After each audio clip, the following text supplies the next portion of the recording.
Greetings everyone, welcome to my channel. So concerning our class on Sunday, this is what I would like you to do. Now this is the file we are going to be working with, right? So before you work on this file, I would like you to duplicate this file. How do you duplicate?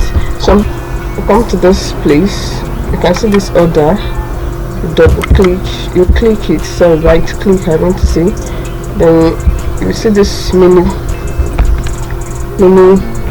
tab that will come up.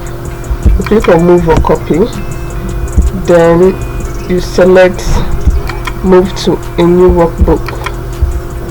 Make sure you check this create a copy box.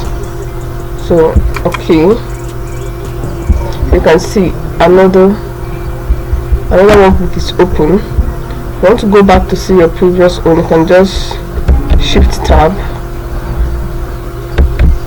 control tab. I mean to say this is the workbook we worked on. Control tab, the other one will show. So this is what I want you to do for tomorrow's Sunday's class. See you in the class. Thank you.